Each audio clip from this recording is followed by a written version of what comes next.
Communication skills can be undervalued by scientists until you really need them to succeed. Communication plays a central role in our professional lives, especially when making a point, conveying important information, or achieving tactical or strategic goals. The most effective communications are clear and concise. In writing, presentations, meetings, and networking, you should always aim to convey a message that is clearly defined and gets to the point. Be mindful of your audience. Jargon should be avoided, even when talking to others in your field, because students and people who are just beginning their careers might not understand it. At the same time, the higher up your message needs to go, the clearer and simpler it should be. Setting goals is the foundation for your professional career and helps guide your communication approaches. Consider these 3 steps. 1. Define your short and long-term goals. 2. Make a list of who can help you achieve each goal. And 3. Develop communication plans for each goal and the associated allies. Let's look at an example. Research goals for a graduate student. Your goals are likely focused on you, degree, next job, papers, growing your technical skills, and more. Your advisor's goals will include establishing their reputation as a leader in the field, publications, tenure and promotion, securing continued funding, etc. The student and advisor need to jointly align their interests, though in some jobs you may have less flexibility. The result should be a mutually beneficial plan with key milestones defined, including important meetings and deliverables. For example, the timeline for a graduate degree would include a wide range of things, starting with completion of coursework all the way up to conducting a job search and everything in between.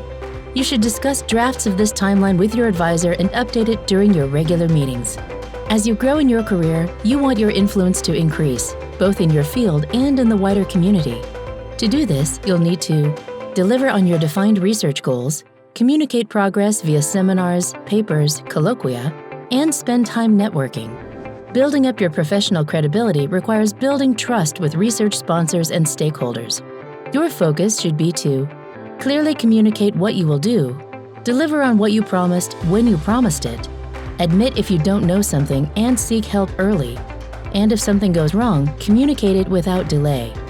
Networking favors the prepared and often focuses on brief social interactions, so it's your job to be ready to quickly leave a positive impression on people.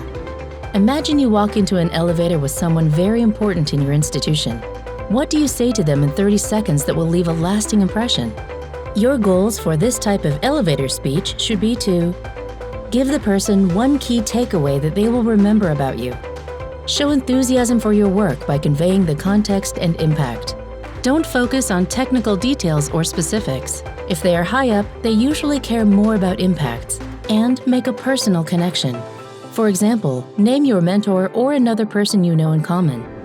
You'll then want to practice your networking strategies. Deliver your elevator speech to a friend or relative who doesn't know what you do and ask for feedback afterwards. Keep working on and refining your approach. The speech will come more naturally with time and practice. Asking for advice or help as you navigate your goals is not a weakness. It may be scary at first, but it's highly beneficial in the long run. Get feedback on your goals, plans, and methods from colleagues you admire, and never stop looking to improve. Make it clear that you are listening to their advice and changing course as needed. If you respond negatively to suggestions and don't pay attention to advice, people will stop helping you. In closing, whether it's technical communications, a research plan, or a quick elevator speech, be clear about what you are doing, why it's important that you do it, and the impact it will have. Remember, communication is key to having a great career. It's up to you to ensure you get the help to develop and sharpen your skills.